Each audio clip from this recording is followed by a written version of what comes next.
The huge space station hung in the darkness like a metal city. Inside its bright halls, creatures from 100 different worlds gathered in the main meeting room. Some had blue skin, others had 4 arms, and a few looked like walking crystals. They all came here for one reason, to decide if Earth could join their club. Captain Jake Morrison sat in a small chair that was too big for him. His brown hair was neat, and his blue uniform looked simple compared to the fancy clothes the aliens wore. Next to him sat Dr. Lisa Campbell, a smart woman with red hair who had spent years building Earth's spaceships. On his other side was General Sam Parker, an older man with gray hair who had fought in many wars. The 3 humans looked small in this room full of giants and strange beings. They had traveled far from home to ask for something important, the right to trade with other worlds, but the aliens were not taking them seriously. Ambassador Zethkar stood up to speak. He was tall and thin, with purple skin and 4 yellow eyes. His voice was deep and made fun of the humans. "Look at these Earth people," he said, pointing at the humans. "They came here in ships held together with tape. Their engines are so slow that our worst ships can beat them."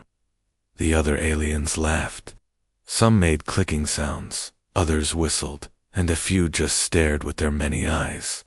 The humans sat still and said nothing, but their faces showed they were not happy. A crystal being named Quinthara spoke next. Her voice sounded like music, but her words were mean. "Their weapons are just metal balls shot from tubes. My children, play with better toys than that." More laughter filled the room. Jake felt his hands make fists under the table, but he did not move. Lisa's green eyes were angry, but she stayed quiet. Sam looked around the room like a soldier studying his enemies.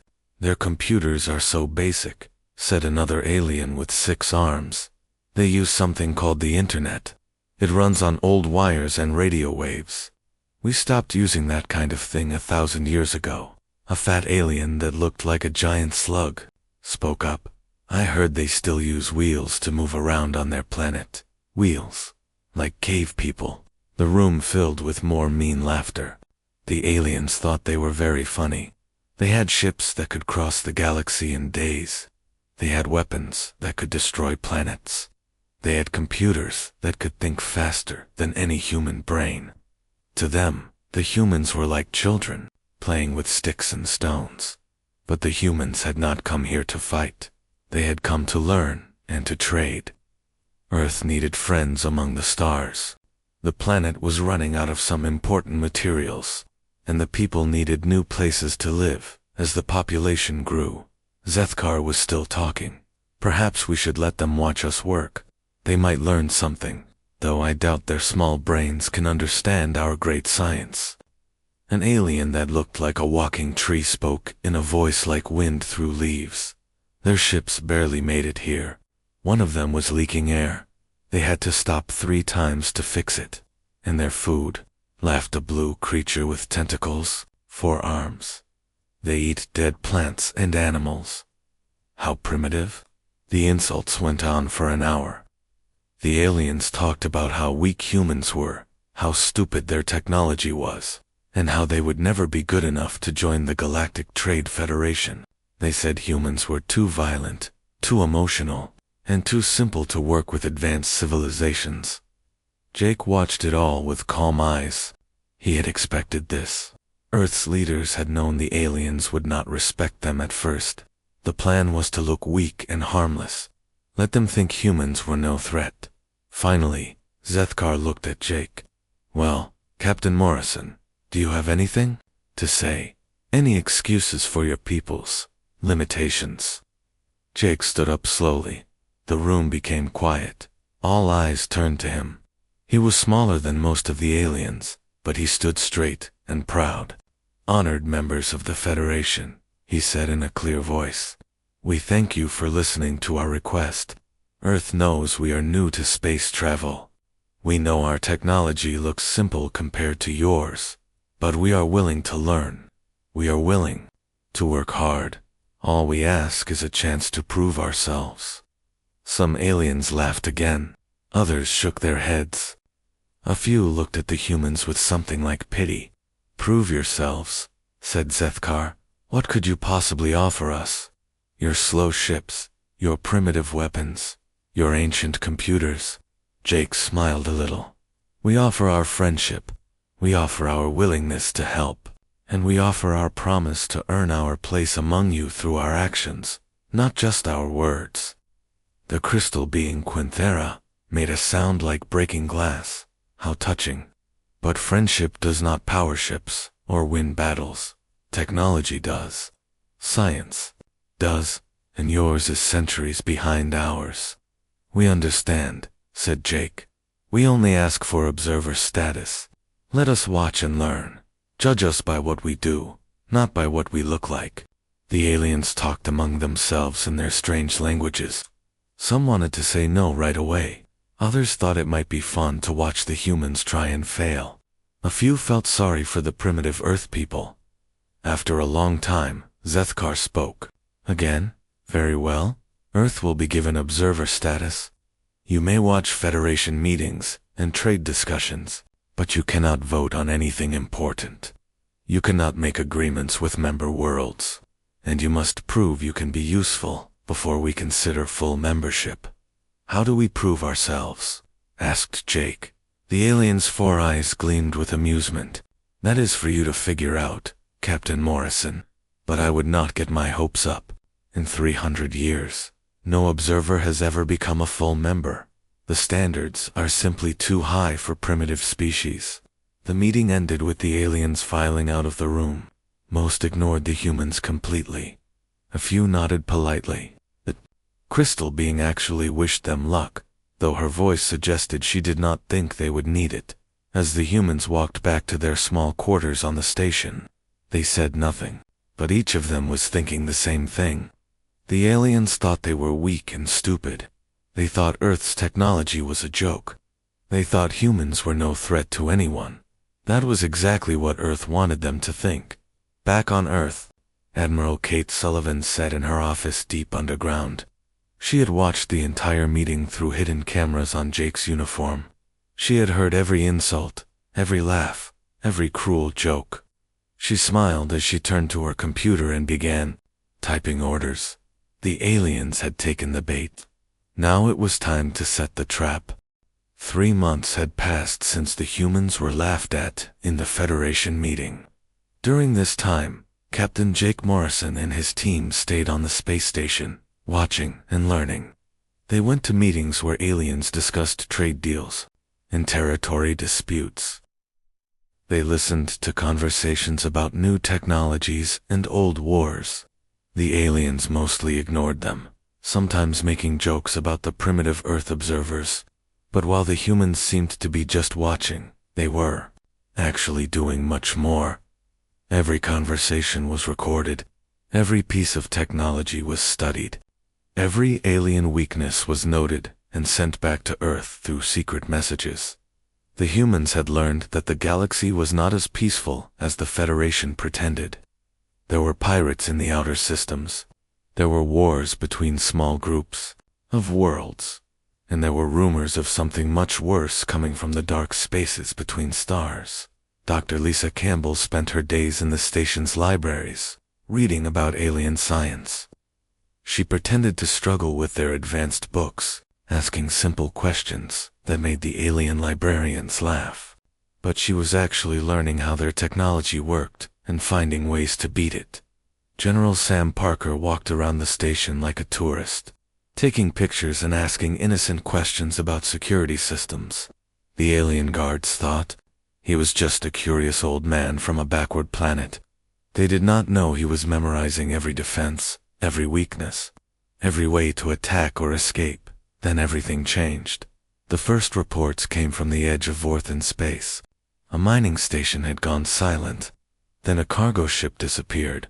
Then an entire colony stopped answering messages. The Vorthan Empire, one of the most powerful members of the Federation, was under attack. The enemy called themselves the Kathmori. They were not like other aliens.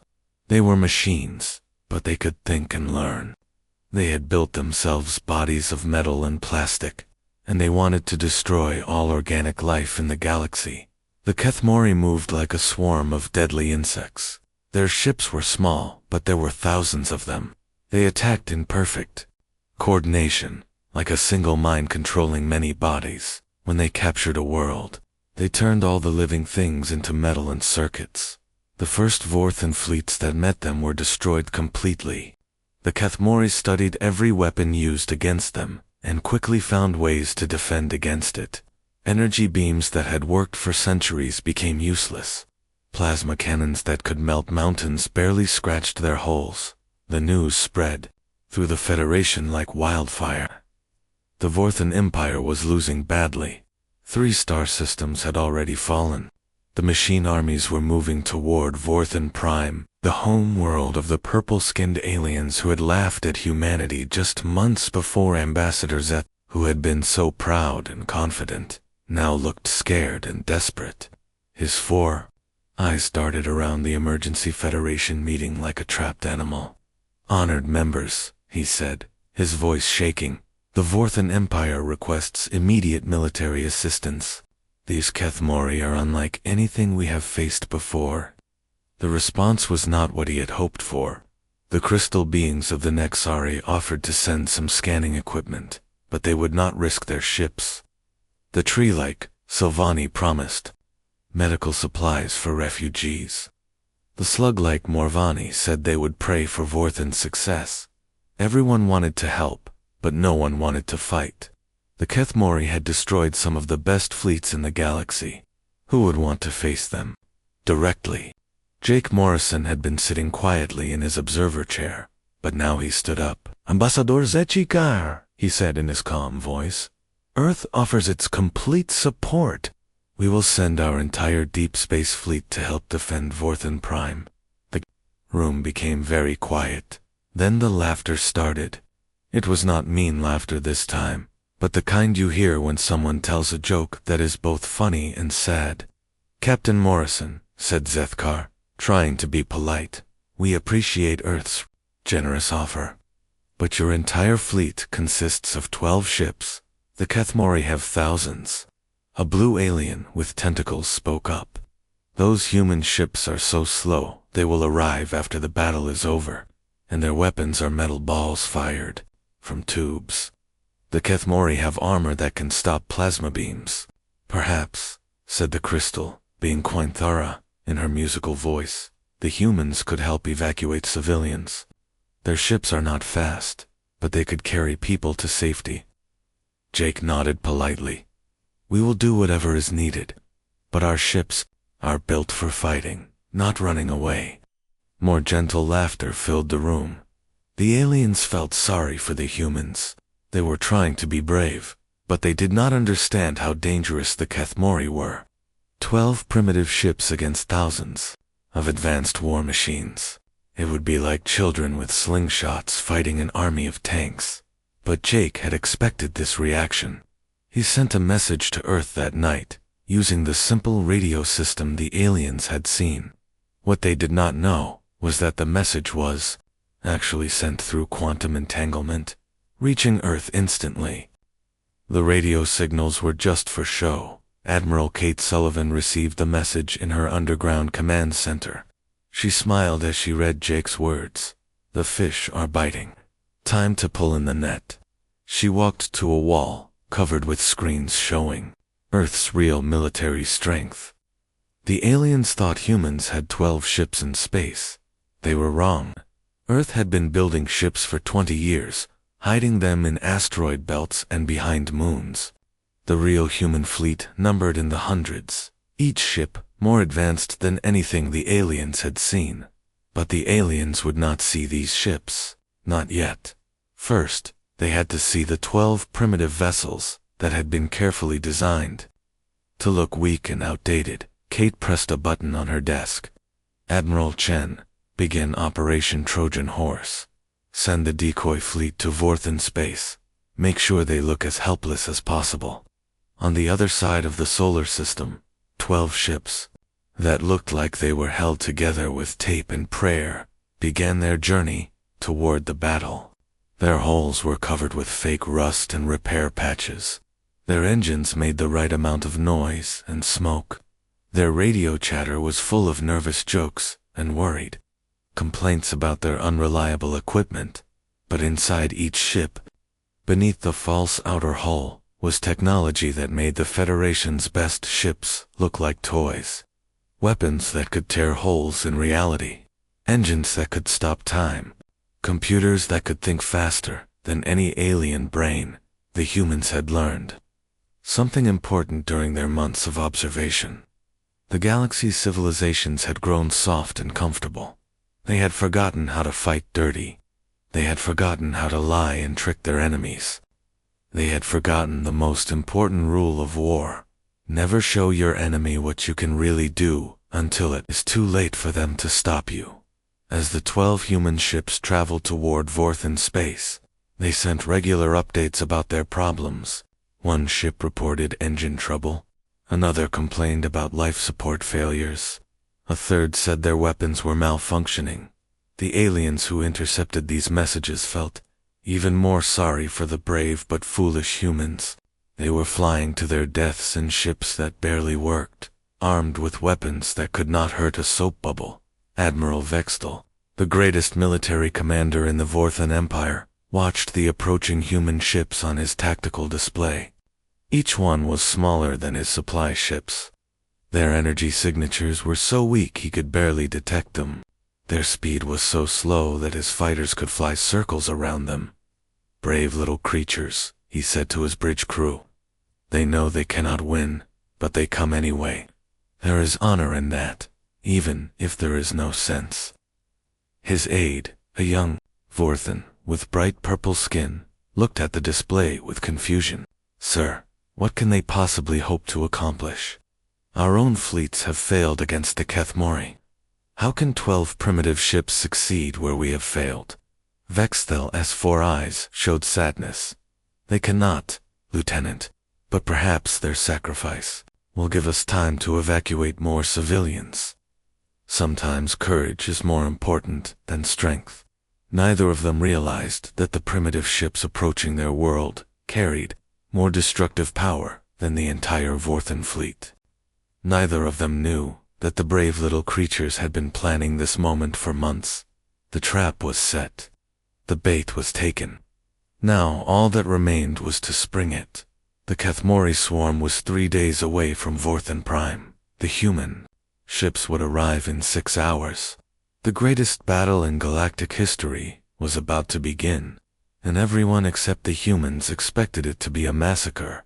They were right about the massacre part.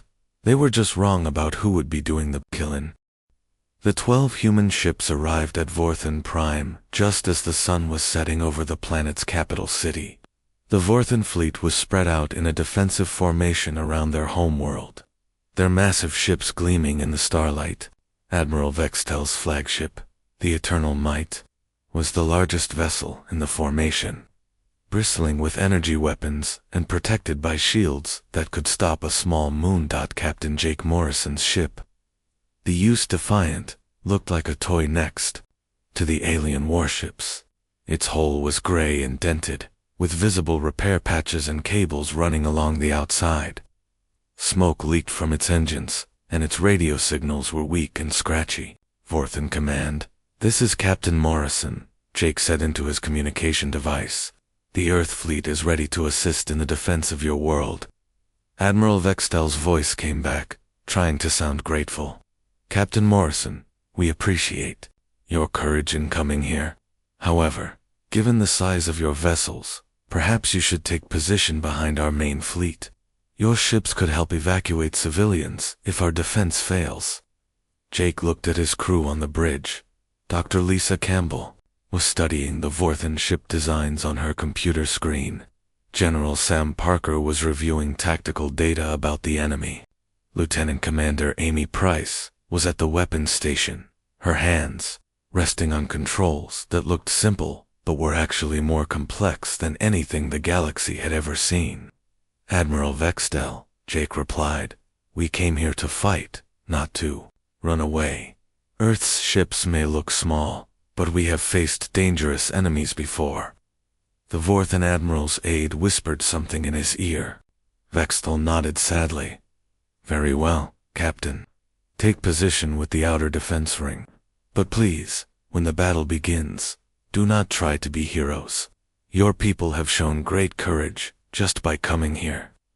As the human ships moved into position, other members of the Federation fleet watched them with mixtures of pity and admiration. The crystal beings of the Nexari had sent 3 ships to observe the battle. The tree-like Sylvani had brought medical vessels to help with wounded. Even some of the slug-like Morvani had come to watch what they expected to be the humans' last stand. Dr. Campbell looked up from her screen. Jake, I have finished analyzing the Vorthan weapons. They are exactly what we expected. Pure energy, beams, plasma cannons, and ion missiles. Very advanced, but very predictable. And the Kethmori? Jake asked. Their ships are smaller, but faster. They move in perfect coordination, like a single organism. Their hulls are made of some kind of adaptive metal that changes its properties based on what weapons are used against it. That is why they have been so successful. General Parker nodded from his station. The Kethmori have defeated every Federation fleet by adapting to their weapons. Energy beams become useless after a few shots. Plasma cannons are absorbed and redirected. Ion missiles are simply ignored. But they have never faced kinetic weapons, said Amy Price with a small smile. Metal balls fired from tubes, as the aliens called them. Jake activated the ship's internal communication system. All ships, this is Morrison. You know the plan. Wait for my signal, then show them what human engineering can really do. The response came from 11 other captains, their voices calm and confident. These were not the nervous, worried voices the aliens had been hearing during the journey. These were the voices of professional soldiers who had trained for this moment for years. Use Wolverine, ready to rock and roll. U.S. Thunderstrike, weapons hot and ready. UES Intrepid, standing by for fireworks. U.S. Predator, locked and loaded. The other ships checked in one by one. Each captain sounded eager for battle, not scared of it. But the aliens monitoring the human communications heard only static and assumed the primitive radio systems were malfunctioning. Then the sensors picked up the enemy fleet. The Kethmori came out of hyperspace like a swarm of metal locusts. There were thousands of them, each ship no bigger than a fighter, but moving with deadly precision.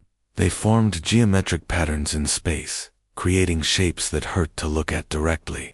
All ships, this is Admiral Vextel, the Vorthan commander, announced. The enemy has arrived. All units, prepare for battle. The Federation ships powered up their weapons. Energy beams charged with crackling electricity. Plasma cannons glowed with superheated gas. Missile tubes loaded with warheads that could destroy cities. The Kethmori ships began to move forward, their formation shifting and changing like a living thing. They made no sound, but somehow their presence felt like a cold whisper in the minds of every organic being in the system. The first exchange of fire lit up the darkness of space. The Vorthan ships unleashed everything they had, sending streams of energy and clouds of missiles toward the enemy swarm. The weapons were beautiful and terrible, painting the void with colors that had no names. For a moment, it looked like the defense might work. Several Kethmori ships exploded in brilliant flashes of light. But then the rest of the swarm began to adapt. Their hulls shimmered and changed, becoming mirrors that reflected the energy beams back at their targets. The plasma cannons were absorbed, and their energy was used to power the enemy ships. The missiles simply vanished into dimensional pockets. Within minutes, the Kethmori had rendered the Federation weapons useless. Now it was their turn to attack. The machine ships fired weapons that looked like black lightning. Where the dark energy touched a Federation vessel, the metal began to dissolve and reform into new Kethmori ships. It was not just destruction, but transformation. The enemy was turning the Federation fleet into more of themselves. Shields failing, reported a Vorthan captain. The weapons are changing our hull into some kind of machine. Admiral Vextel, watched in horror as his beautiful ships began to twist and change. All ships, fall back. Regroup at the planet's moon. But Jake Morrison's voice cut through the chaos. Admiral, request permission to engage the enemy. Captain Morrison, now is not the time for gestures.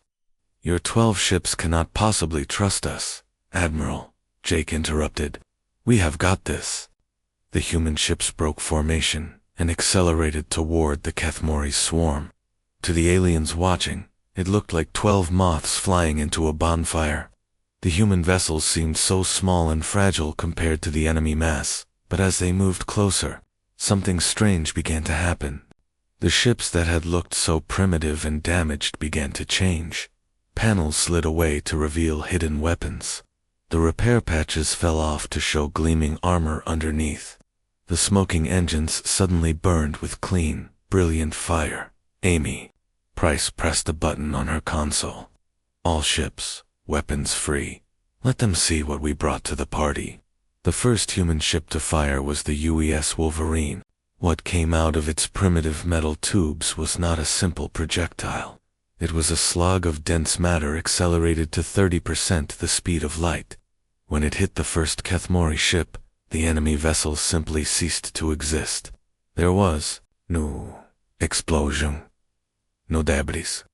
The kinetic energy had torn the target apart at the molecular level. What the hell was that? Asked a Vorthan weapons officer. The answer came from 11 more human ships, each firing weapons that defied everything the galaxy thought it knew about physics. Some fired gravity bombs that created tiny black holes. Others released swarms of smart missiles that could phase through shields. A few used beam weapons that looked like energy, but were actually streams of exotic matter. The Kethmori swarm, which had adapted to every weapon in the galaxy, suddenly found themselves facing attacks they had never seen before.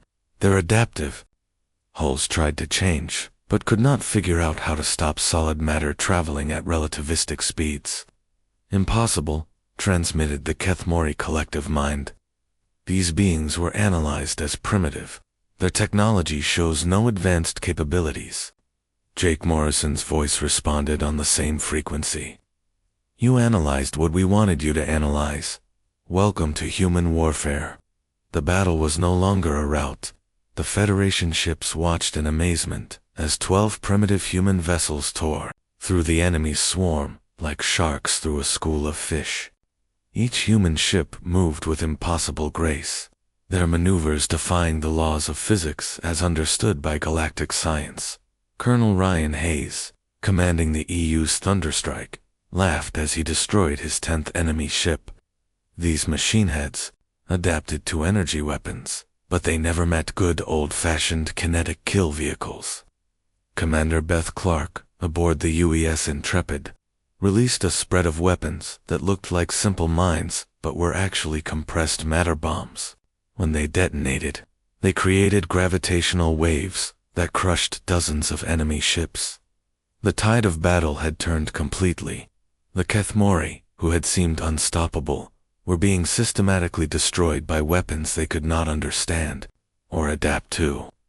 The humans had hidden their true capabilities so well that even their own allies were shocked. Dr. Campbell opened a channel to the Vorthon flagship. Admiral Vextel, you might want to tell your ships to stay back. We are about to use some weapons that have a very large blast radius. The Vorthan admiral could only stare at his tactical display in disbelief. The primitive Earthships were winning a battle that his entire fleet had lost. Captain Morrison, he said slowly, how is this possible?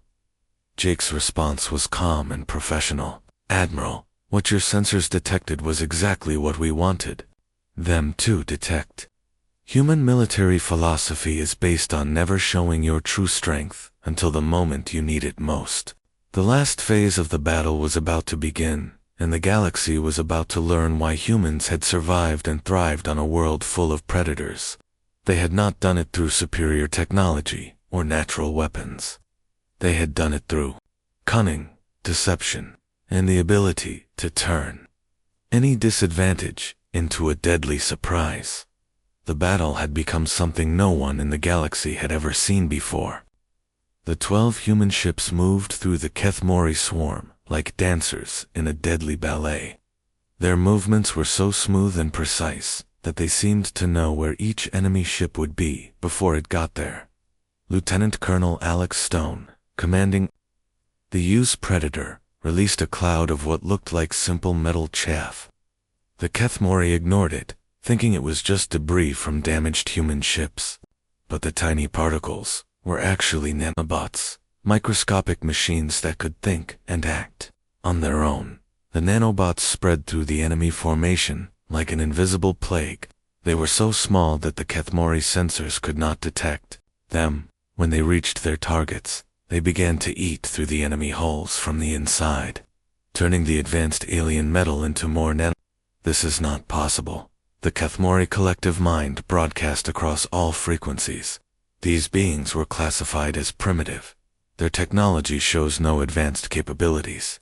Major Diana Foster, aboard the UES Vengeance, laughed as she watched enemy ships begin to dissolve from within. Primitive. We have been fighting wars for thousands of years. We learned that the best weapon is the one your enemy does not see coming. The Vorthan fleet watched in stunned silence as their primitive allies demonstrated capabilities that seemed like magic. Admiral Vextel, tactical officer, a young Vorthan named Catherine, stared at his displays with wide eyes. "Sir," he whispered, "the human ships are not just using unknown weapons. They are moving in ways that should be impossible. Their acceleration should have turned their crews into paste." Vextal nodded slowly. "And yet they fight as if physics does not apply to them. What else have they been hiding?" The answer came from the UES Intrepid. Commander Beth Clark had been waiting for the right moment to use her ship's most devastating weapon. As a group of Kethmori ships formed a tight attack formation, she pressed a single button. What emerged from the Intrepid was not a missile or energy beam. It was a bubble of twisted space-time that expanded outward like a soap bubble. When it touched the enemy ships, they did not explode. They simply stopped existing, as if they had never been there at all. "Dimensional fold weapon," Beth reported calmly. 37 targets eliminated. The words meant nothing to the aliens listening, but the effect was clear. The human ships carried weapons that could erase matter from reality itself. Dr. Lisa Campbell, monitoring the battle from the Defiance Bridge, opened a channel to the Vorthan flagship. "Admiral Vextal, you asked how this was possible. The answer is that humanity has never trusted appearances. What your sensors detected was real technology, but it was only the outer layer."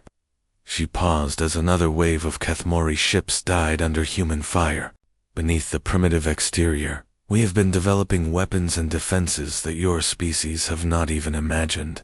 We call it the Trojan horse strategy." General Sam Parker added his own explanation. "Every human ship has two sets of systems. The outer hull, the visible weapons, the power signatures you can detect. All of that is functional, but basic. Hidden inside is technology that makes your most advanced ships look like toys." The demonstration continued as each human ship revealed new capabilities. The U's Wolverine deployed what looked like a simple communications array, but it was actually a quantum entanglement network that allowed all 12 ships to share information instantly. They fought not as individual vessels, but as a single, multi-bodied organism, Captain Jake. Morrison decided it was time to show the aliens something that would really impress them.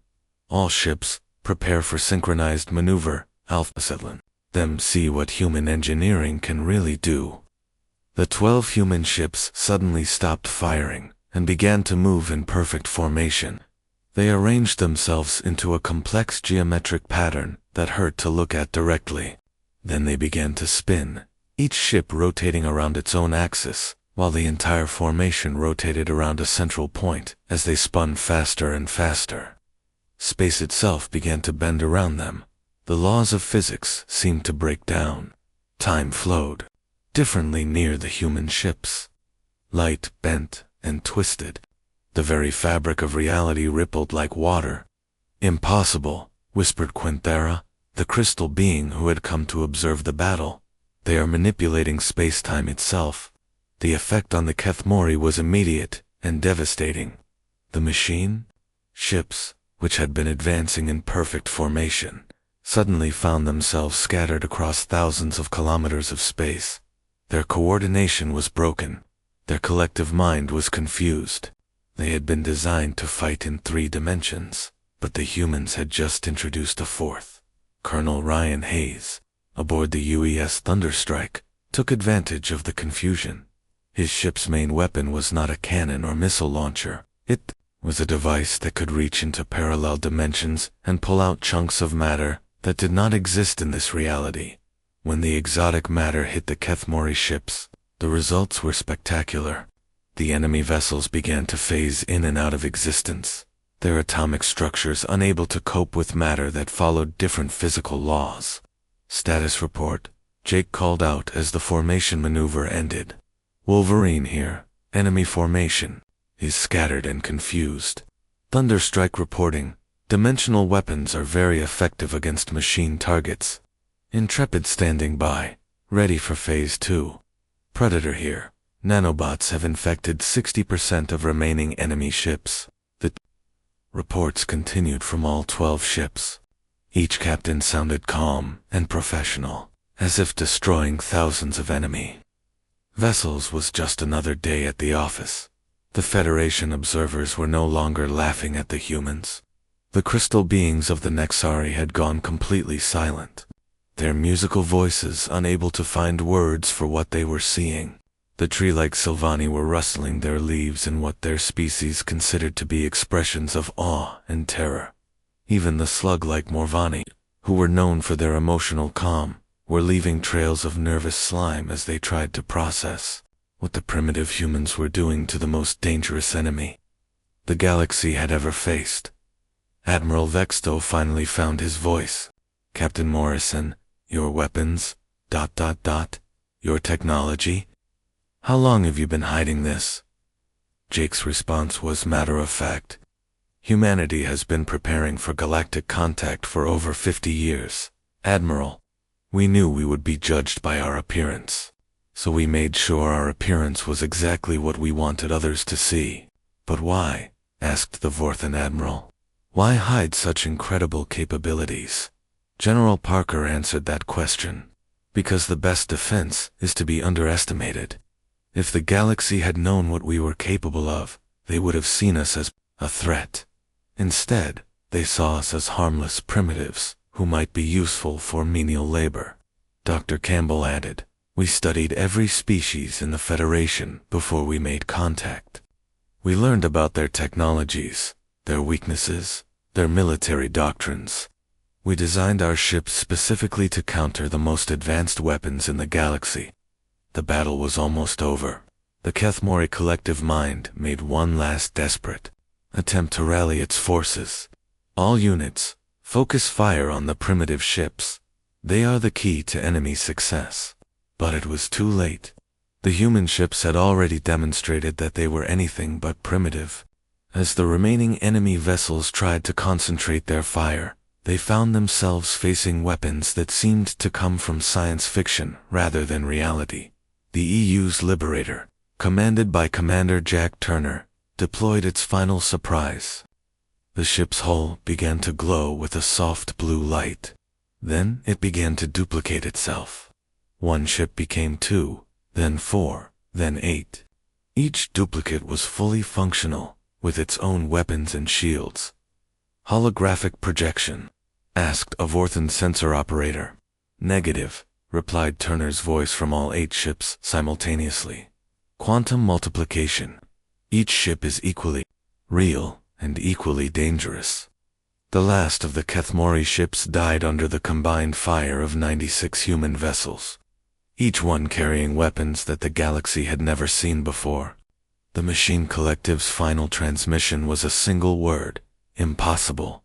As the battle ended and the debris of thousands of enemy ships drifted silently through space, the Federation fleet could only stare in amazement.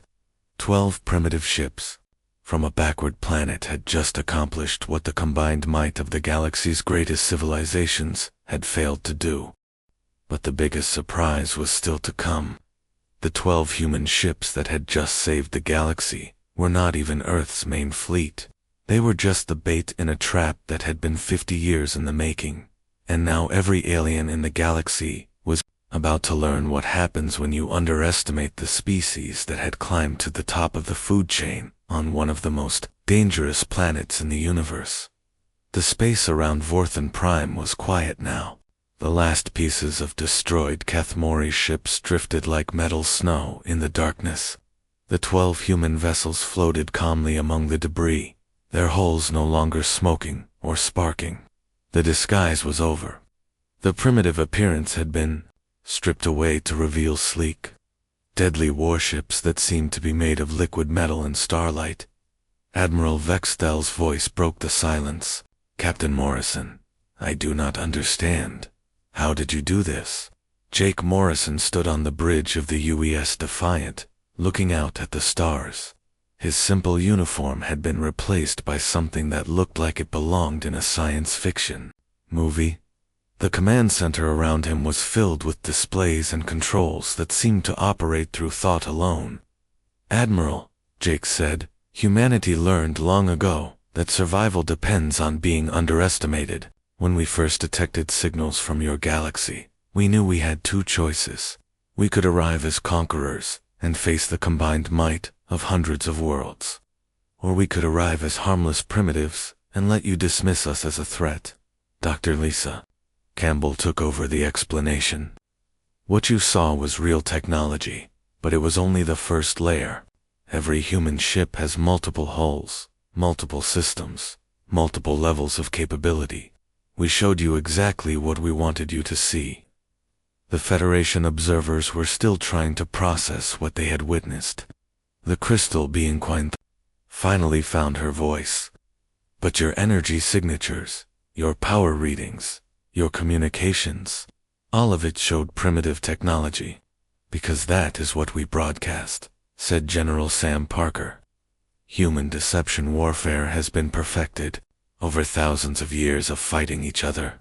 We can make advanced fusion reactors look like steam engines. We can make quantum computers look like mechanical calculators. We can make weapons that bend reality look like metal tubes that shoot bullets." Commander Beth Clark, aboard the UES Intrepid, added her own explanation. "The outer hull of every human ship is a projection system. We can make ourselves look like anything we want.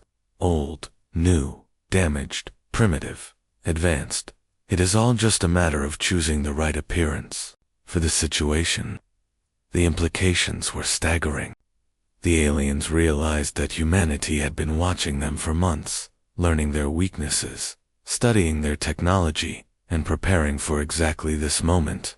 The primitive observers had been gathering intelligence while pretending to be impressed by alien science. Lieutenant Colonel Alex Stone, commanding the EU's Predator, decided to demonstrate just how much the humans had been hiding. "All ships, drop the masquerade. Show them what we really look like." The 12 human ships began to change. Their hulls flowed like liquid, reshaping themselves into forms that were both beautiful and terrifying. They grew larger, revealing hidden sections that had been compressed into impossible small spaces. Weapons emerged from what had seemed like empty space. Shield generators created visible barriers of crackling energy. In less than a minute, the 12 ships had transformed from primitive-looking vessels into something that looked like it belonged in the dreams of gods. They were no longer ships, they were floating cities, each one capable of carrying thousands of people and enough firepower to destroy planets. But the biggest surprise was still coming. Captain Jake Morrison activated a communication system that reached far beyond the local star system. "Admiral Sullivan, this is Morrison. Mission accomplished. The galaxy has seen what we can do when we are underestimated. I think it is time to show them what we can do when we are not." The response came not from Earth, but from a point in space that had seemed empty just moments before. The darkness shimmered, and suddenly there were ships everywhere. Hundreds of them, then thousands, then tens of thousands. The entire system filled with human vessels, each one larger and more advanced than the 12 ships that had just won the battle. The real human fleet had been there all along, hidden by technology that made them completely invisible to alien sensors. They had been watching the battle, ready to intervene if their decoy ships needed help. But help had not been needed.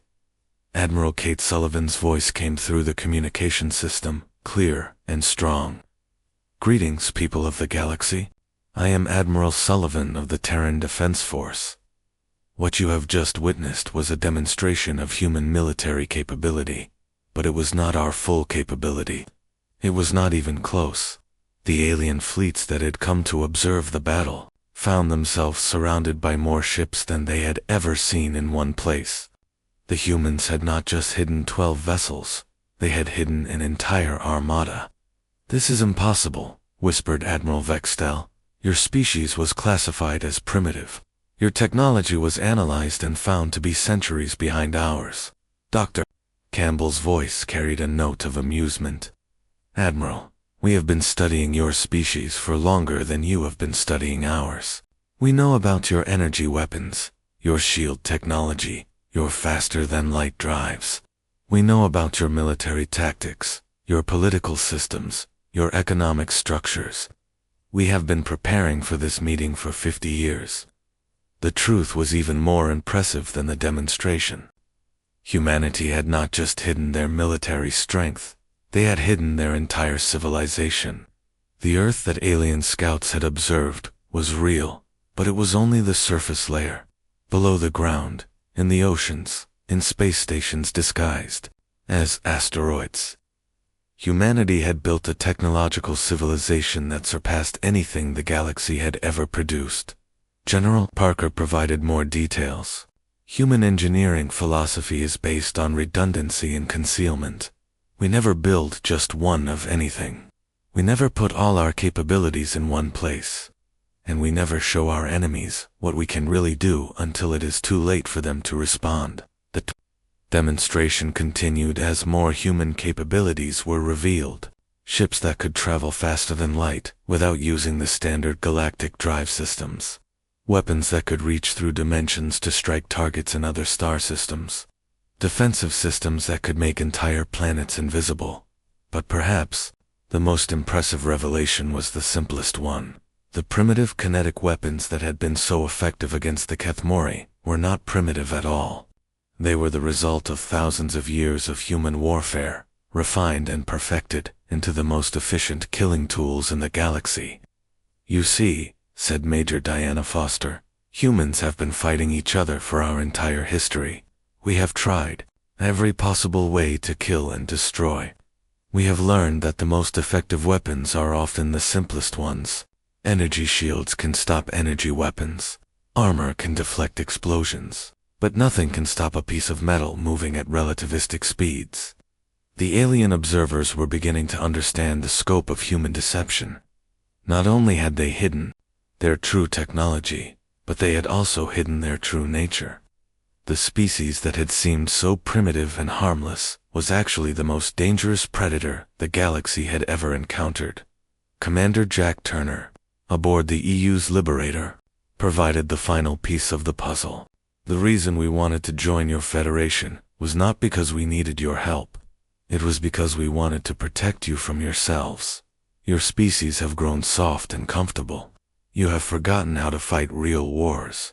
If the Keth had been truly intelligent instead of just adaptive machines, they would have conquered the galaxy." The implications were clear. Humanity had not come to the galaxy as supplicants, begging for acceptance. They had come as guardians, protecting a collection of civilizations that had forgotten how to protect themselves. Admiral Sullivan's voice came through the communication system one final time. "People of the galaxy, Earth formally requests reconsideration of our membership application. We believe we have demonstrated our ability to contribute to galactic security. We also believe we have demonstrated why it would be unwise to refuse our application. The threat was polite, but unmistakable. The galaxy could accept humanity as allies, or they could face humanity as enemies. Given what they had just witnessed, the choice was obvious. The vote was unanimous. Earth was not only granted full membership in the Galactic Trade Federation, but was also invited to join the Federation Defense Council. More importantly, they were asked to establish military bases throughout the galaxy to protect against future threats. As the human fleet prepared to return to Earth, the aliens were left to contemplate what they had learned. The species they had dismissed as primitive had just revealed themselves to be the most advanced civilization in the galaxy. The creatures they had laughed at had just saved them from extinction. But the most unsettling realization was this: if humanity had been hiding capabilities like this, what else might they be hiding? If their primitive technology was actually more advanced than anything the galaxy had produced, what did their real technology look like? The answer to that question would remain hidden for now. Humanity had revealed enough to earn their place in the galaxy. The rest of their secrets would remain secrets. Insurance against future threats, and future UNDERESTIMATION. As Captain Jake Morrison stood on the bridge of his ship, looking out at the stars, he smiled. The mission had been a complete success.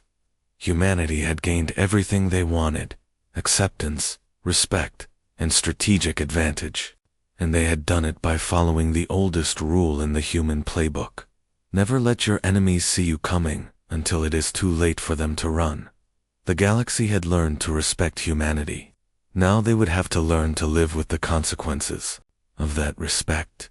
Because once humans were part of the galactic community, they would never be content to simply observe from the sidelines. The age of human expansion had begun, and the galaxy would never be the same.